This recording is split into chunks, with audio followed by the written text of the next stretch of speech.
Hi friends, welcome back to day 5 of my October Eve series. Today I'm going to be creating a really bold focal point with this beautiful layered pumpkins. I'm also going to be bringing in some of the sentiments from the Witch Please reverse sentiment strips from Simon Says Stamp and Kathy Zilski. I fell in love with the You Are 100% That Witch. I'm a big Lizzo fan, so I love that sentiment. These are the layered pumpkin dies. It comes with a base, and then this other die cuts out all of the separate little lobes and stem of the pumpkin. And I'm also going to be doing some tone-on-tone heat embossing with the Gothic Halloween background stamp from Simon. These are all items that were part of their Simon Says Stamp Stamptember release. So if you have missed out on any of the other Stamptember items, these are great because since they're Simon items, they restocked them. So you don't have to worry about if you missed the release or anything like that. It wasn't limited edition. It was just the Simon Says Stamp September Stamptember products. So that's why I wanted to share them with you today.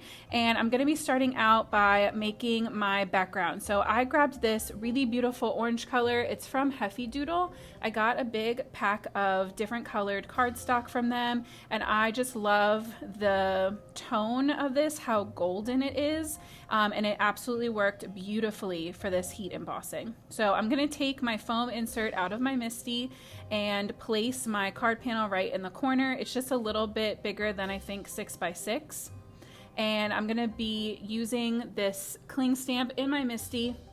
You definitely don't have to do this with your MISTI. You could stamp it on its own. If you were going to do that, I'd recommend putting your stamp upside down and inking it up and then placing your paper on top and pressing through.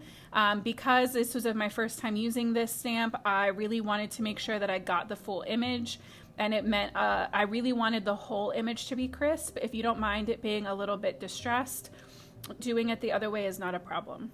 So I have it on my MISTI lid or door, and I'm going in with my embossing ink. Guys, it's been one of those days. I'm going in with my embossing ink, and I also treated my panel with some anti-static powder. I'm going in with my Twiddler's Nook Pressure Pal, which is my absolute ride or die go-to. And you can see after that second impression, it's very clean. The edges aren't perfect, but I knew I was going to be trimming it down anyway. So I'm going in now with clear embossing powder, and this is where the magic really starts. Using clear embossing on a brighter color like this is going to make sure that the letters are still all very legible, but the tone on tone is just such a fun effect, and I love it for backgrounds especially because it's not so bold that it's distracting. Like a black ink on this would be very intense, such a high contrast, but the tone on tone still brings a lot of interest to the card without taking your eye away from that focal piece, which is going to be our creamy colored pumpkin. So to make sure that I wasn't burning myself or putting myself in any danger, I just rotated my panel around and tried to make sure that I kept my heat gun far away from my fingertips. And then I decided to trim out my panel with one of these My Favorite Things stitched rectangle dies, and I decided that I did want a little bit of a white border, a white mat around my card panel, just so that it kind of balanced out the lighter creamy colors I knew I wanted to use for my pumpkin. So I picked the largest of these A2 stacks and got that all trimmed out. I'm pretty sure that I went ahead. I've been having some issues with the card bases that I bought from the craft store, having like little nubbins on the edges where I'm sure the paper was kind of attached and they pulled them apart. So I just trimmed off the teeny tiniest little bit from all 3 sides of my card base with my guillotine trimmer. And now I'm adding that panel on, and I was trying to decide if I wanted it to be landscape or portrait. So I decided on portrait just because the way that the words are kind of laid out, it made more sense. You can see I had to spin it around a little bit, and I'm attaching that with some Tombow permanent adhesive. I started to get it lined up and then realized it wasn't straight, and luckily I hadn't pushed down yet. So I readjusted and then pushed it down nice and firm once I was certain of my placement. So here's where you can see I'm kind of playing back and forth with my layout, and I just trim these apart with my little wire snips. And I'm going to be using some Copic Express It paper to cut the die that has all of the sections. And then for the base layer, I honestly just use this old used piece of printer paper because it's recycling and that's good for the planet or whatever. So I cut that out. I had it as my base. I knew I didn't need to add a ton of depth or thickness to this or bulk, so it wasn't going to be an issue to just use that printer paper. And I'm going in with the same Copic markers over each of my sections, just working one section at a time. I'm creating the deepest shadow on that inner left-hand curve for these ones, and then when I get to the other side of the pumpkin, we'll switch. But you basically want the section that's closest to the center to have the most shadow. And then I'm just doing some long flicking motions from the top and the bottom. And then for some of these bigger ones, I'm adding kind of a mini lobe, a mini shadow down the middle area just to create even more texture, and then blending that out. So then I use some of that permanent adhesive tape on my printer paper, and I'm just gonna start laying my little sections into place. It took me a second to make sure that I had this right. For some reason in my brain, they were not lining up correctly, but I think it's because that top section of the pumpkin has the back pieces as well, and I think that's what threw me off. So I started using the bottom as my guide for lining them up, and it worked out really well. For that little guy, I decided to just adhere him on first and then add my shading, just because he was too little to hold in place while I was coloring.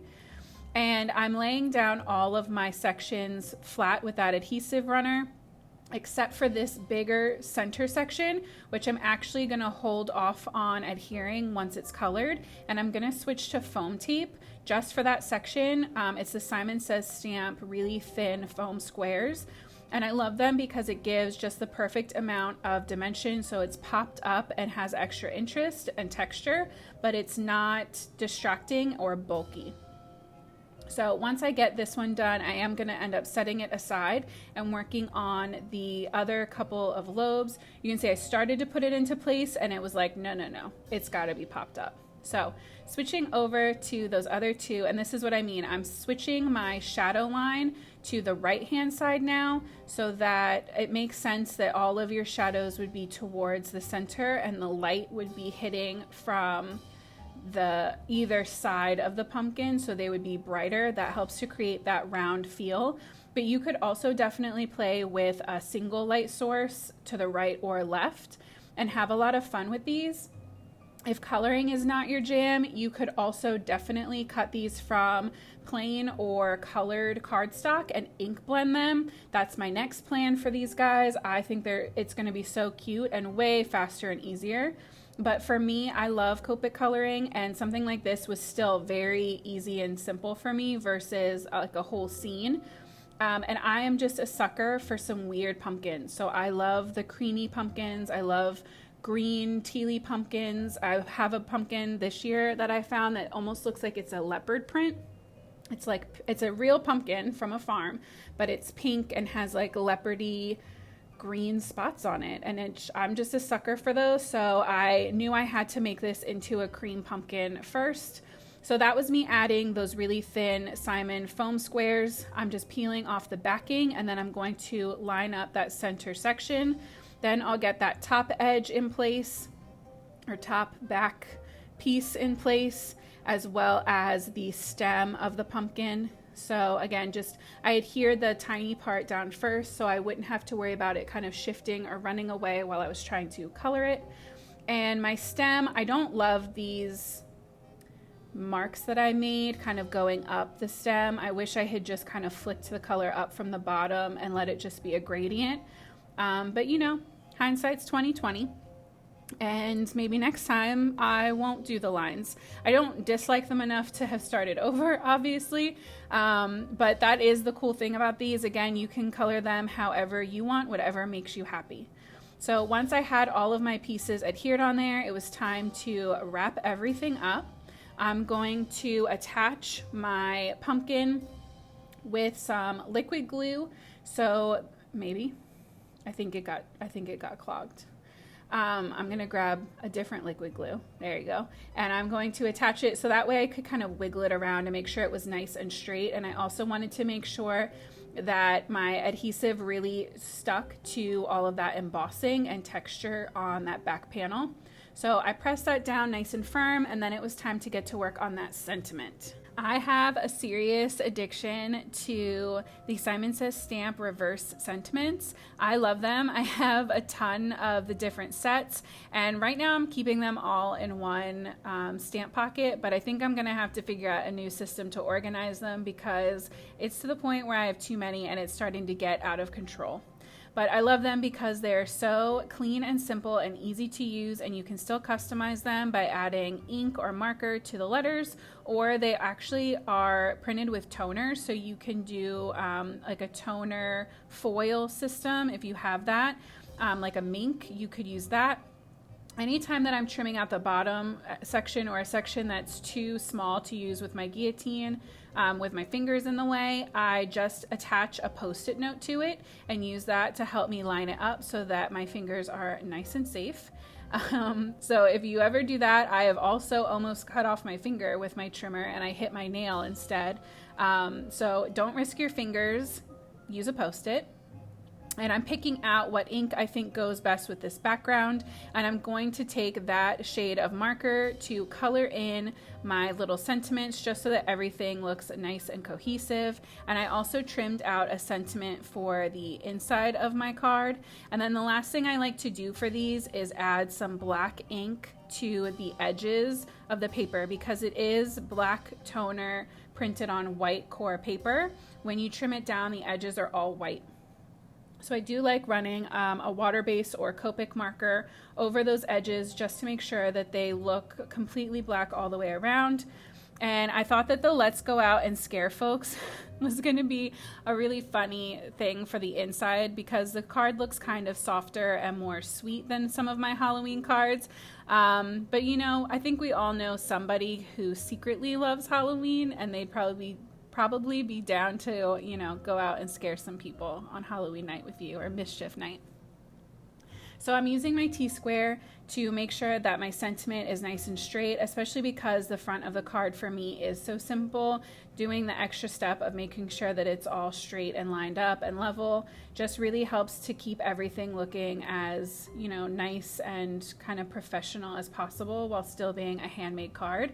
So that is my card. I love the shine from the embossing. I love the focus pumpkin single element on the front. I hope you have an amazing day. Thank you for being here. I'll see you tomorrow, and happy crafting.